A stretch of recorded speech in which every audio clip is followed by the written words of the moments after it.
나오는데요. 유동종 무효에 관한 판례들이 나오죠. 만만치 않습니다. 이제 판례들이. 일단 가보는 개념에 대한 판례입니다. 유동종 무효란 지금은 무효지만 일정한 요건을 갖추면 유효로 뒤바뀔 가능성이 있는 무효가 유동종 무효죠. 특히 토지거래 허가구역 내에서 거래하면 일단은 뭐죠?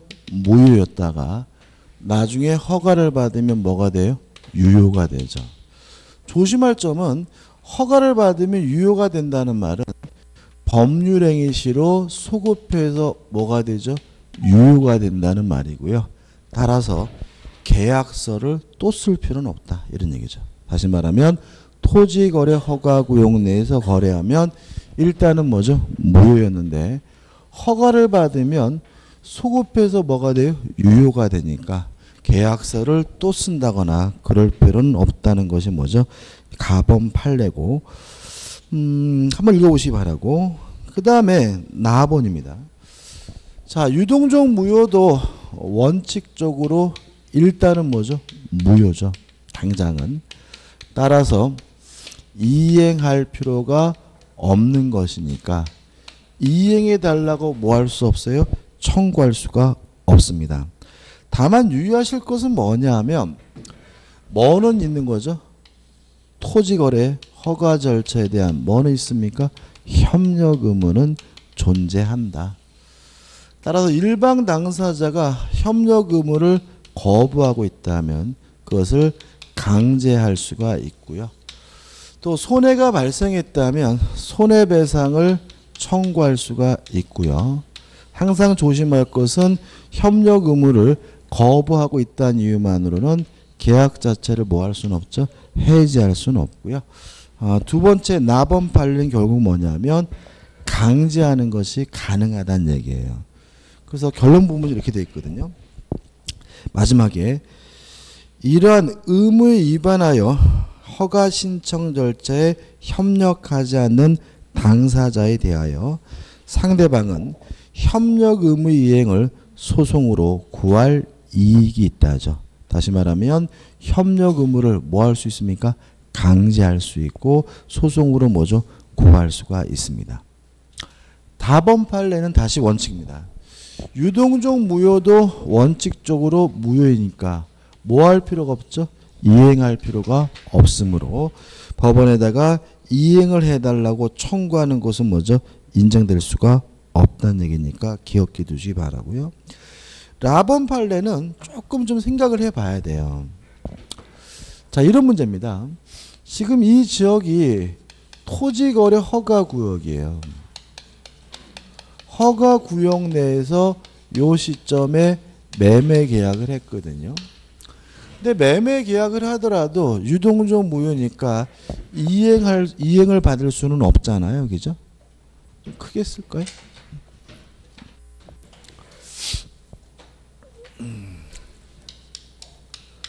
토지거래 허가구역 내에서 매매 계약을 체결했습니다.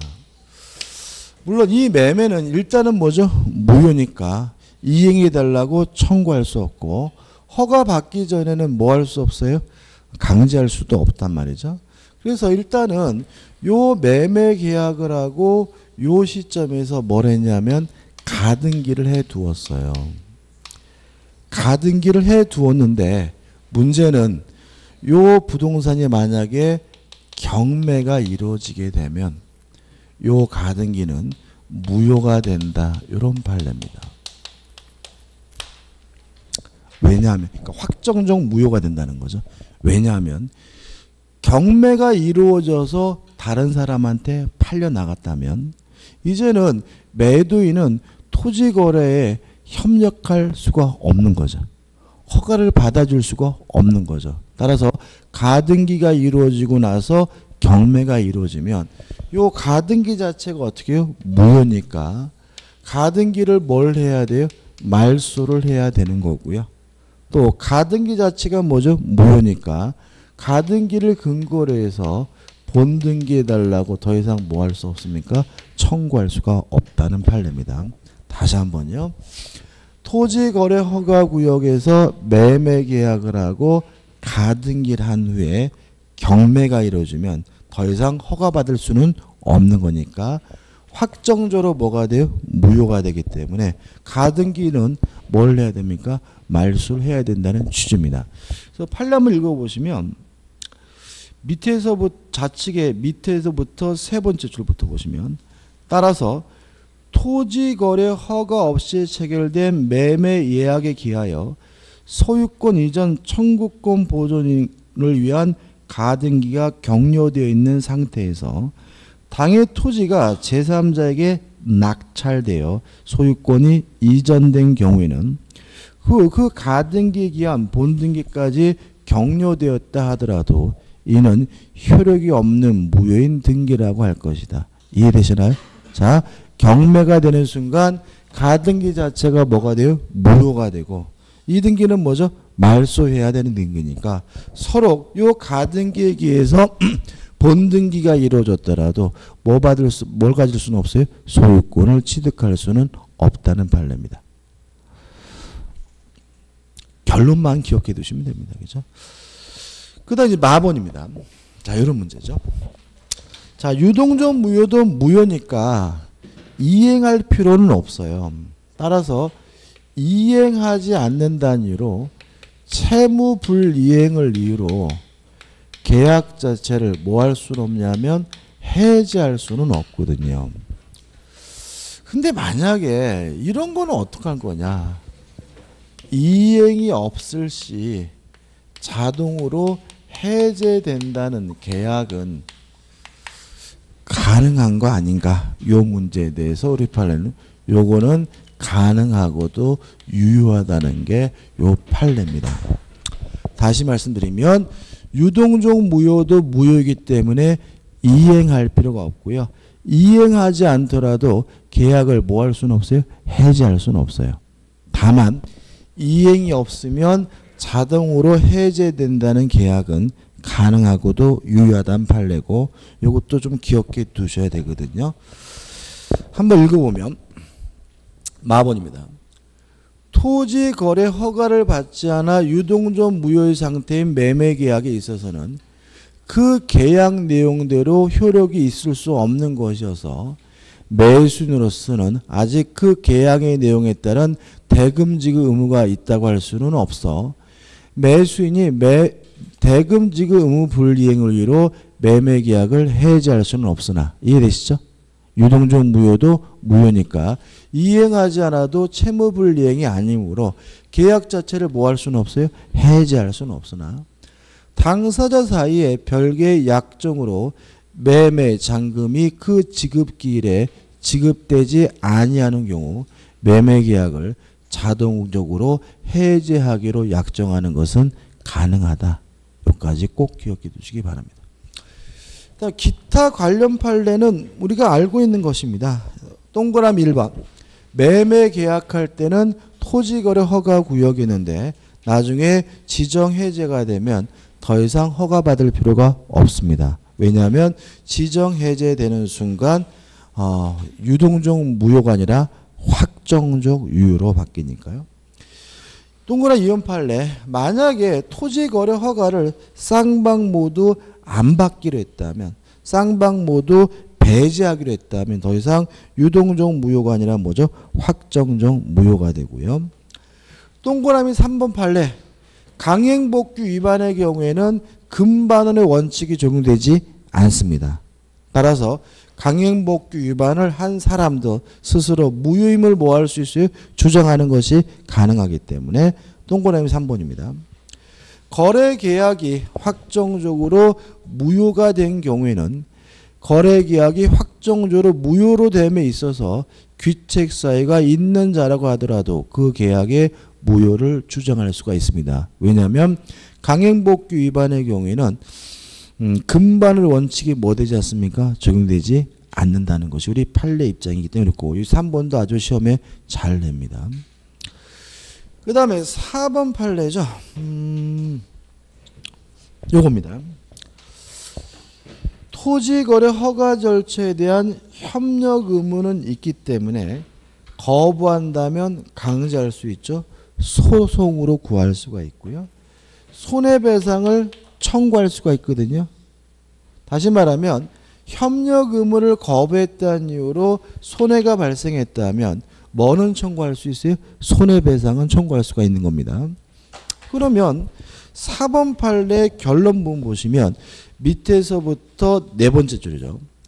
그 일방이 토지거래 허가를 받기 위한 협력 자체를 이행하지 않거나 허가 신청이 이르기 전에 매매 계약을 처리하는 경우 상대방에게 일정한 손해액을 배상하기로 하는 약정을 유효하게 할 수가 있습니다. 왜냐하면 협력 의무를 거부하면 뭐는 청구할 수 있어요? 손해배상은 청구할 수 있으니까 손해액을 배상하기로 약정하는 것은 뭐죠? 가능하죠.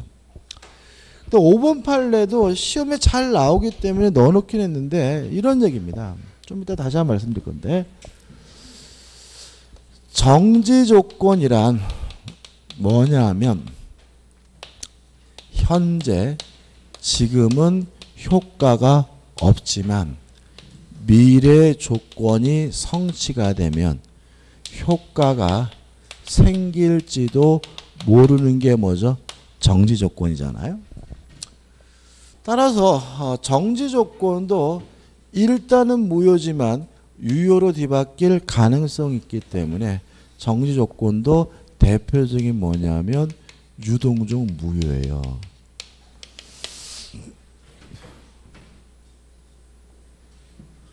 불성취로 확정이 됐어요.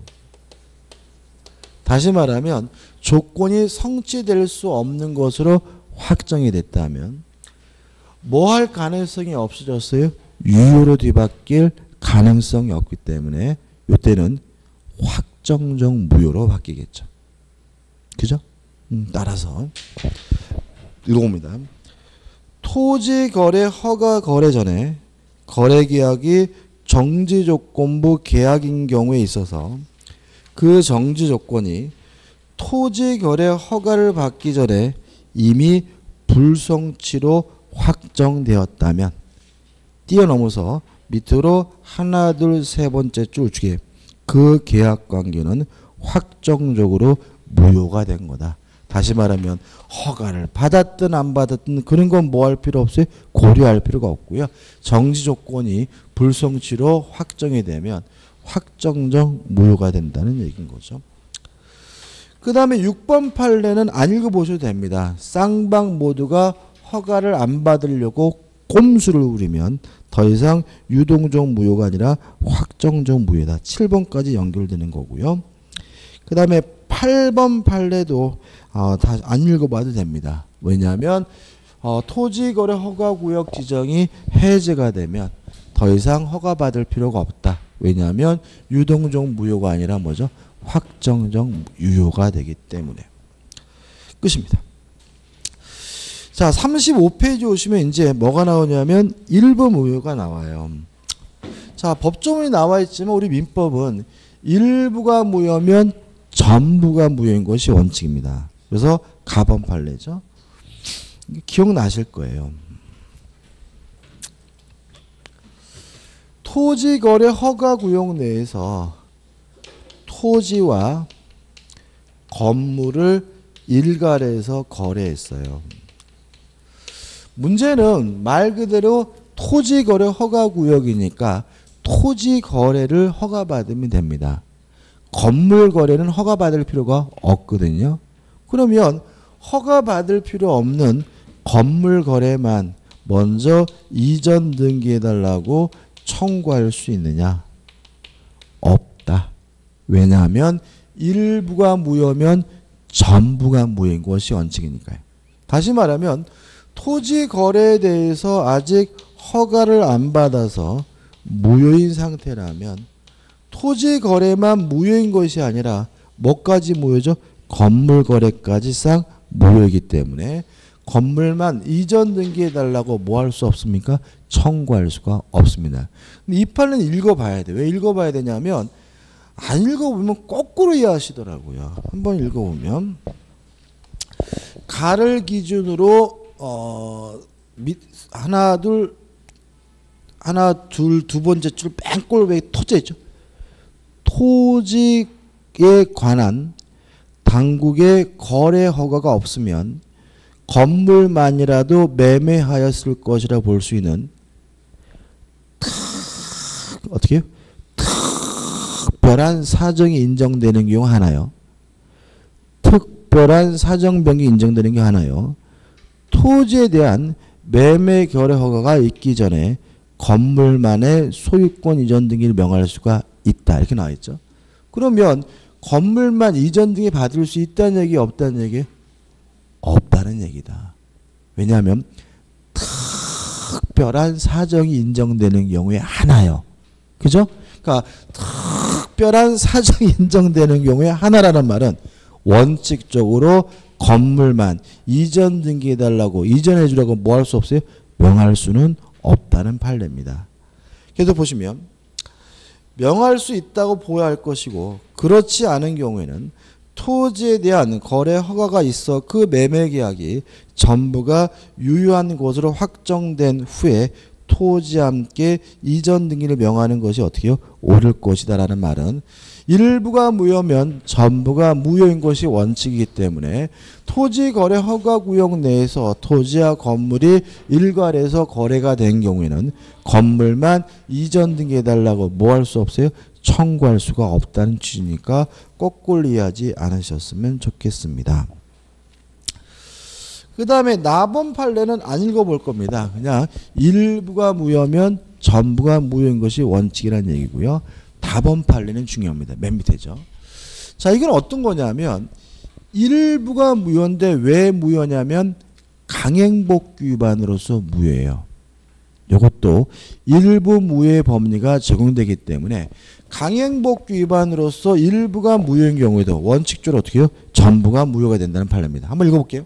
답은 법률행위 일부가 강행복귀인 효력규정에 위반되어 무효가 되는 경우 넘기셔가지고 그 부분이 무효가 나머지 부분에 유효에 무효에 영향을 미치는지 여부를 판단함에 있어서는 개벌 변경의 일부 무효의 효력에 관한 규정을 두고 있는 경우에는 그에 따르고 그러한 규정이 없다면 민법 131조 본문에 정한 바에 따라 원칙적으로 법률행위 전부가 무효가 됩니다. 다시 말하면 일부가 무효면 전부가 무효인데 특히 강행복귀 위반이어서 일부가 무효인 경우에도 법률행위 전체가 싹 무효가 되는 것이 원칙이라는 거 기억해 두시면 되겠죠.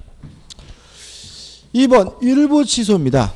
일부 취소도 일부 무효와 마찬가지예요. 따라서 원칙적으로 일부를 취소하게 되면 전부가 싹 무효가 되는 것이 원칙입니다. 근데 교재를 좀 읽어봐야 돼요. 가번 하나의 법률행위의 일부분에만 취소 사유가 있다고 하더라도 그 법률행위가 가분적이거나, 가분적이란 말이 뭐죠? 분리가 가능하거나, 가분적, 분리가 가능하거나, 그러니까 이런 얘기죠. 이만한 법률행위를 했는데 요 부분에 뭐가 있냐면 취소 사유가 있어요. 원칙은 일부를 취소하면 어떻게 해요? 전체가 싹 무효가 되는 것이 원칙인데 요 일부분하고 다른 부분하고 뭐죠? 가분적, 분리할 수 있거나 또는입니다. 아니면 그 목적물 일부가 특정될 수 있다면 분리는 못하더라도 다른 부분과 뭐요? 구분할 수 있다면, 특정될 수 있다면 그 나머지 부분이라도 이를 유지하라는 당사자의 가정적 의사가 인정되는 경우 그 일부만의 취소도 가능하다고 할 것이고 그 일부 취소는 법률행위의 일부에 관하여 뭐죠? 효력이 생깁니다. 이걸 말로 적으면 이렇게 되는 거죠. 일부분에 취소 사유가 존재해요. 일단 원칙 전부가 싹 취소가 된다. 전부가 무효가 되는 것이 뭐죠? 원칙이다. 그죠? 다만 예외적으로 일부만의 취소가 가능한 경우가 있는데 요건이 필요한 거죠. 첫째, 그 일부분을 다른 부분과 분리할 수 있다. 가문적이거나 또는 아니면 분리할 수 없더라도 다른 부분과 구별할 수 있다. 특정성이 있고요. 거기다가 그 취소 부분이 없더라도 법률에 하였을 것이라는 가상적 의사가 인정이 된다면 이때는 일부만의 취소도 가능하다. 이런 판례입니다. 그 다음에 이제 나범 판례가 나와 있죠. 나범 판례가 참 재밌어요. 나범 판례 보시면 갑이 지능이 박약한 을을 이렇게 나와 있죠. 그죠? 을을. 그러니까 띨띨한 을인 거죠. 띨띨한 을. 이게 사건 내기 재밌어요. 이게 뭐냐면 갑이 얘가 좀 동네 바보예요. 그러니까 띨띨해. 띨띨하니까 갑이 을한테 뭐라 그러냐면 야 엉아가 술 고프니까 술 좀 사 해가지고 맨날 을한테 술을 받아 처먹었어요. 근데 이제 어느 날 갑이 을한테 야 술 좀 사 그랬더니 을이 형님 저 오늘 돈 없는데요? 그래? 그럼 내가 돈 빌려줄 테니까 술 사. 그래가지고 갑이 을에게 뭐죠? 금전을 대해줬어요. 어떤 상인지 아시겠죠? 그래가지고 갑이 을한테 뭐죠? 돈 빌려주고 그래서 을이 갑한테 뭐죠? 술 사주고 이런 걸 수년간 반복한 거예요. 그러니까 이제 돈이 많아졌겠죠? 많아졌으니까 이제 어떻게 해요? 갑이 을한테 띨띨한 을한테 야 너 지금까지 나한테 얼마 빌린지 알아? 모르겠는데 자식아 지금 이거 2천만이 넘었잖아. 너 이 자식아 이거 갚을까 안 갚아? 이거 모르게 갚을게. 그러면 네 집에다가 저당권 설정해. 해가지고 요런 식으로 빌려준 돈을 담보하기 위해서 을소유 부동산에다가 저당권 설정 계약을 한 거예요. 이해되시죠? 이 처 앞으로 되어 있는데 처가 중요한 건 아니에요.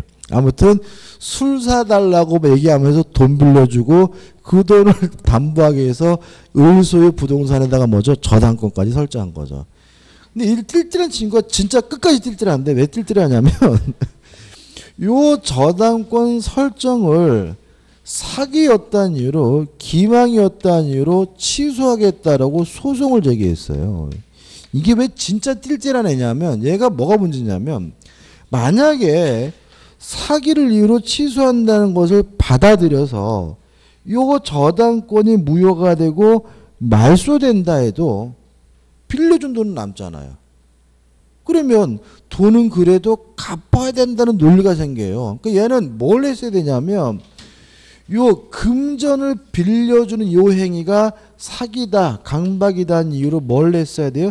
취소를 해서 갑의 채권 자체를 소멸시키면 부정성에 따라서 무엇도 없어져요? 저당권도 없어지니까 저당권은 나중에 말소하면 되거든요. 근데 이 띨띨한 친구가 요 금전 대행위를 취소하겠다고 소송을 제기한 게 아니라 뭘요?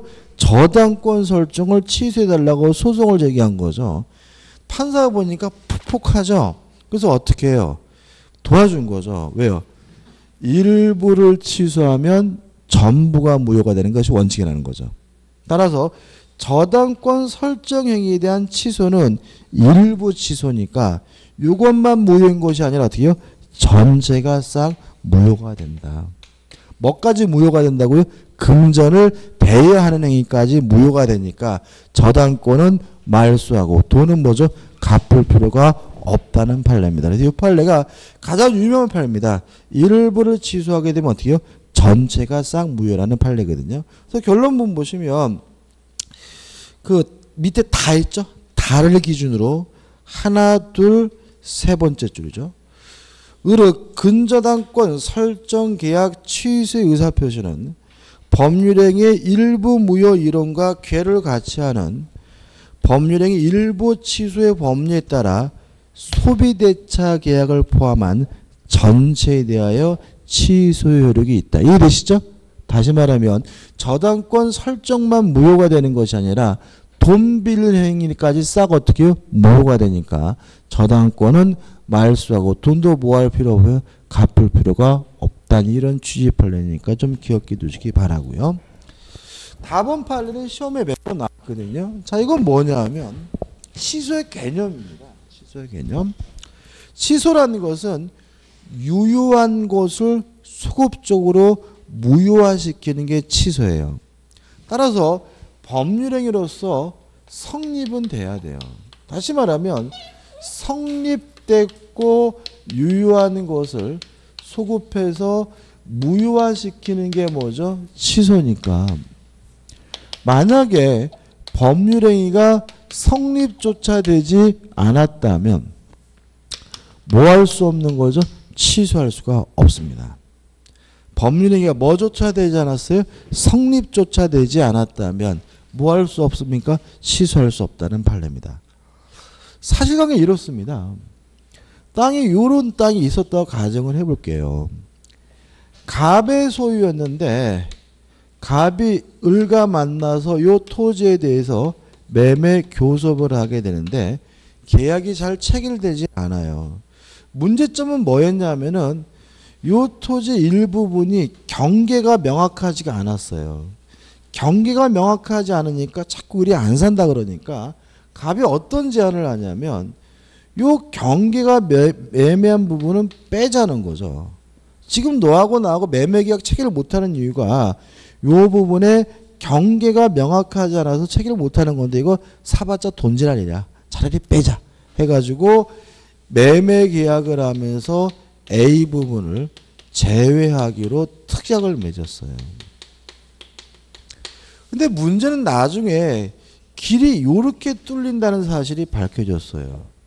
그래서 오히려 A가 없으면 오히려 뭐죠? 이 땅이 쓸모가 없는 거고요.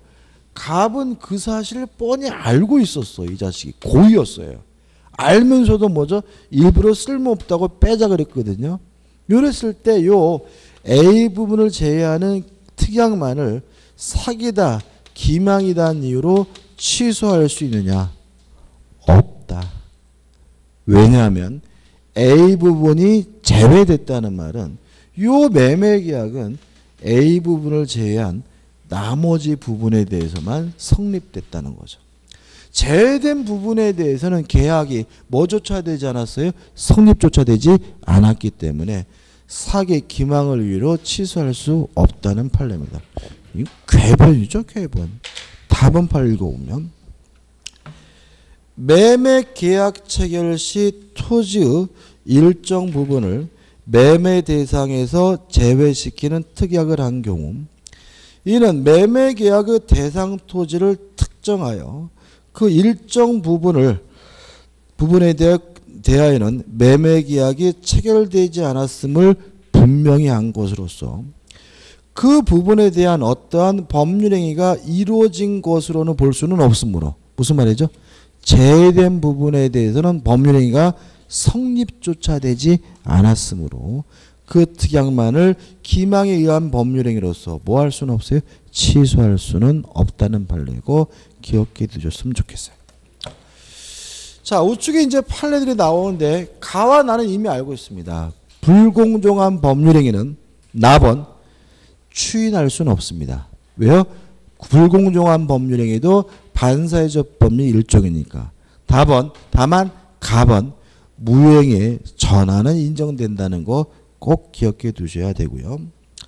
그 다음에 답은 무효인 행위를 추인하게 되면 새로운 법률행위가 되기 때문에 과거로 뭐 되지 않냐면 소급되지는 않아요. 그래서 예를 들어서 무효인 가등기를 추인하겠다고 하면 추인한 때부터 뭐가 돼요? 유효가 되는 것이지 뭐가 될 수는 없어요? 소급될 수는 없다는 것이니까 한번 읽어보시면 되고요. 라번 판례입니다. 라번. 오늘 김종필 씨가 돌아가셨죠, 그죠? 김종필 씨 돌아가셨대요, 그죠? 완전히 이제 삼김 시대가 다 저물었죠. 근데 보면은 전두환 씨는 연세가 어떻게 되시죠? 비슷한가요? 한참 밑이에요, 그죠? 아, 저는 욕을 많이 드셔서 오래 사시나 그랬네. 92세, 그죠? 서너 살 정도예요, 그죠? 서너 살. 뭐죠? 이 라번 판례도 그분들하고 좀 관련이 된 판례인데, 요 판례는 그 정승화 씨 사건입니다. 근데 김정필 씨도 관련이 있어요. 이게 뭐냐면은 그 옛날에 그 김재규 씨가 박정희 대통령을 시해할 당시에 그 정승화 씨가 육군 참모총장이 했잖아요. 그래가지고 그 정승화 씨가 김재규 씨의 배우다 해가지고 정승화 씨가 합수부에 끌려가요. 12.12 사태 그게. 그죠? 지금도 기억이 나는데 중학교 1학년 때 했던 것 같은데 막 총소리 나고 난리가 아니었으면 막 난리가 아니었고 막 그래가지고 분위기 굉장히 살벌했고 서울에서 다음날 아침에 처음 봤어요. 대문 아저씨가 그때 나왔어요. 전두환 씨가 나와가지고 어제 뭐 6번에서 총격전이 벌어지고 그런 거는 정승화 씨가 김재규 씨의 배우이기 때문에 체포하는 과정에서 벌어진 일이니까 시민 여러분들은 걱정하지 말고 그냥 잘 먹고 잘 살아라. 처음으로 그때 한번 나왔어요. 그래서 야, 저 아저씨 나왔는데 그 사람이 대통령이 될 줄은 전 몰랐거든요. 근데 나중에 그 양반이 대통령이 되는데 아무튼 이 정승화 씨가 합수부에 끌려가가지고 이제 그 두드려 맞고 막 그랬겠죠, 그죠? 이런 가혹행위를 하는 과정에서 배우냐 마냐 막 그랬는데 풀려나게 됩니다.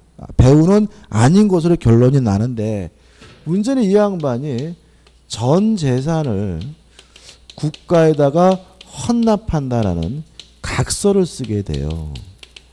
요 각서가 그때 당시에 정승화 씨만 쓴 게 아니라 김종필 씨도 썼었고요. 그때 당시 비서실장이었던 김경훈 씨 해가지고 웬만한 사람들은 그때 당시에 다 쓰게 됩니다. 두드려 맞고. 그죠? 김종필 씨 썼었어요, 그때.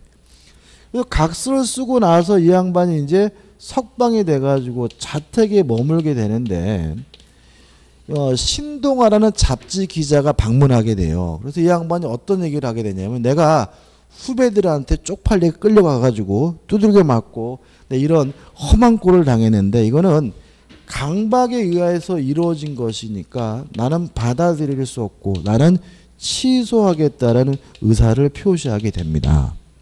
그러니까 이제 어떻게 또 이제 다음날 합수부에서 또 직원들이 온 거예요. 와가지고 아 정말로 취소한 거 맞습니까? 그러니까 이 양반이 깜짝 놀라가지고 아니라고 나 추인하겠다고 해가지고 강박을 이유로 하셔요. 강박을 이유로 취소한 후에 이 양반이 또다시 뭐 한다 그랬냐면 추인하겠다는 얘기를 하게 돼요. 요거를 어떻게 볼 것인가 판결이에요, 이게. 근데 참 재밌는 게 이게 그 판례 번호만 나오는데 95다잖아요. 95년도에 소송 제기한 건데 판결 날짜는 또 12월 12일 날 내렸어요. 12. 그러니까 이 양반이 끌려간 날이 뭐죠? 12월 10일인데 대법원에서 또 확정 판결을 또 어떻게 해요? 12월 12일 날 내줬거든요. 대법관들도 약간 장난기가 좀 있는 것 같긴 한데 아무튼 지금 이 사람이 뭐죠? 강박을 이유로 뭐죠? 취소한 후에 또다시 뭐예요? 추인하겠다고 했어요. 그죠? 오늘 김정필 씨가 돌아가셨기 때문에 이게 나올 것 같아. 그러니까 왜냐하면 이게 사람이 이게 민법 교수들이 되는 거잖아요. 그죠? 이런 거 돌아가신 거 보면 뭐 이런 판례가 막 떠오르잖아요. 그죠? 아, 한번 내볼까 이런 생각이 드는 거죠. 그죠? 아, 시험에 몇 번 나왔고. 자, 첫 번째. 자, 이 추인은 뭐로 볼 것이냐에 대해서 우리 판례는 강박을 이유로 취소하게 되면 법률행위는 소급해서 뭐가 되죠? 무효가 되죠. 그죠? 따라서 요 추인은 취소할 수 있는 법률행 추인이 아니라 무효인 법률행위 추인입니다. 첫 번째 말라 적어 드릴게요. 자, 취소를 한 후에 뭐 하겠다고 했어요? 추인하겠다고 했죠. 첫 번째. 취소한 후에 추인은 취소할 수 있는 법률행위 추인이 아니라 무효인 법률행위의 추인입니다. 판례 한번 읽어볼까요? 자, 라본 해가지고 밑에서 세 번째 오시면 다 읽어보죠. 길지 않으니까. 취소한 법률행위는 처음부터 무효인 것으로 간주되므로 취소할 수 있는 행위가 일단 취소된 이상 그 후에는 취소할 수 있는 법률행위의 추인에 의하여 이미 취소되어 무효인 것으로 간주된 당초의 의사표시를 다시 확정적으로 유효하게 할 수는 없고까지도 나올 수 있어요. 자, 그럼 뭐라고 나오겠습니까? 취소할 수 있는 법률행위를 취소한 후에도 취소할 수 있는 법률행위로서 추인할 수 있다. 그럼 뭐죠? X인 거예요. 요거는 안 되지만 계속 보시면 다만 무효인 법률행위의 추인인 요건과 효력으로서 추인할 수는 있다. 뭐로서는 추인할 수 있어요? 무효인 법률행위로서 추인할 수는 있어요. 또 추가되는 게 있는데, 자, 우리가 수업 시간에 취소할 수 있는 법률 추인은 원인이 종료된 후에 해야 된다고 배웠죠? 근데 무효인 법률행위 추인은 무효인 법률행위는 추인하면 새로운 법률이 된다라고 공부했을 뿐 원인이 종료된다는 말씀 제가 잘 안 들렸어요. 근데 이 판례는 무효인 법률행위의 추인도 원인이 종료된 후 소멸된 후에 해야 된다라고 판시하고 있습니다. 계속 보시면 있으나 무효행위의 추인은 그 무효 원인이 소멸한 후에 하여야 그 효력이 있다라고 하고 있습니다. 그렇죠? 그러면 원인이 뭐예요? 강박이잖아요. 그러면 이것이 추인으로서 의미가 있으려면 강박이 종료된 후에 해야 의미가 있는 거잖아요. 그럼 이분은 강박 상태가 종료된 거예요? 안 된 거예요? 안 된 겁니다. 왜냐하면 지금 이분이 자택에 와 있긴 하지만 그때 당시가 비상계엄하였기 때문에 만약에 합수부 측에서는 영장도 없이 언제든 이 사람을 데려다가 뭐예요? 죽여버릴 수도 있는 상황이었어요. 그렇기 때문에 우리 판례는 강박 상태가 뭐가 되고 있는 거예요? 지속되고 있는 상태라는 거죠. 그래서 원인이 소멸되지 않았으므로 추인은 뭐예요? 무효인 거예요. 아직도 뭘 안 한 거예요? 추인을 안 한 것이므로 증여가 뭐예요? 무효이므로 국가는 정성아 씨에게 재산을 돌려주라고 뭐하고 있냐면 판시를 하고 있습니다. 또 아이러니컬하게도 이 양반이 그래서 재산을 돌려받았어요. 돌려받으셔가지고 한국에는 안 사고 미국에서 사셨거든요. 근데 제가 기억나는 게 한 10여 년 전쯤에 KBS에서 명사 뭐 대담해가지고 이 양반이 뭐죠? TV 한번 나오시더라고. 미국에서 나오시는데 서재인 것 같아요. 근데 근사하더라고. 그래서 아, 재산을 돌려받아서 잘 먹고 잘 사시나 보다. 그분도 돌아가셨죠? 정성아 씨도 돌아가시는 거죠. 한 7, 8년 됐어요. 그분도 노안으로 돌아가시게 돼요. 아무튼 기억할 것은 강박을 한 후에 취소라고 추인한 것은 취소할 수 있는 법률의 추인이 아니라 무효인 법률행위의 추인인데 언제 해야 됩니까? 원인이 소멸된 후에서 여기다 하나 적으면 무효인 법률행위의 추인도 언제 해야 됩니까? 원인이 소멸된 후에 해야 뭐죠? 가능하고도 유효하다는 것이 우리 판례 입장이라는 거 꼭 기억해 두시기 바랍니다. 넘겨보시면 마범 판례인데 결론만 기억하시면 돼요. 자, 우리가 취소할 수 있는 법률 추인도 법정 추인이라는 걸 배웠죠. 기억나시나요? 다시 말하면 사기당한 사람이 이행을 청구하면 법정 추인이니까 더 이상 뭐 할 수 없어요? 취소할 수 없다. 그러면 무효는 그거 없느냐? 무효도 마찬가지다. 무효인 행위도 뭐죠? 추인한 것을 볼 수 있는 행위가 있으면 그것만으로도 뭐죠? 추인이 됩니다. 예를 들어 가지고 불공정한 법률 행위를 했어요. 무효예요. 그러면 무효임을 주장하면서 이행하지 말아야죠. 근데 별말 없이 이행을 했다면 불공정한 법률은 안 되겠다. 다시 한번요. 통정허위 표시입니다. 통정허위 표시는 무효입니다. 따라서 뭐 할 필요 없죠? 이행할 필요 없죠. 근데 별말 없이 이행을 했다면 그것도 뭐가 될 수 있어요? 추인이 될 수 있다는 거예요. 무슨 말 아시겠죠? 다시 말하면 무효행위 추인도 뭘 할 수 있습니까? 묵시적 추인이 가능한데 다만 요건은 줄쳐놨죠. 무효임을 알거나 적어도 무효임을 의심하면서 행위를 했어야 비로소 뭐죠?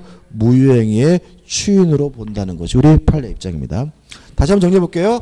자, 취소할 수 있는 범인의 추인처럼 무효인 범인의 추인도 뭐죠? 묵시적으로 할 수가 있습니다.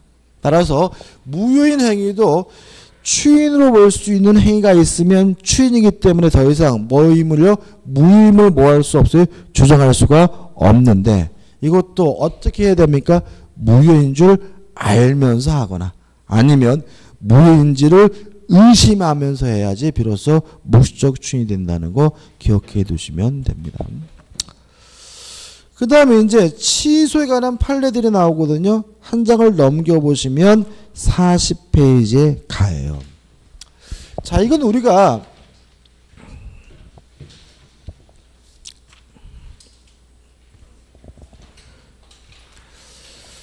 엊그저께 수업을 했기 때문에 아마 충분히 이해하실 수 있을 거라고 굳게 믿습니다.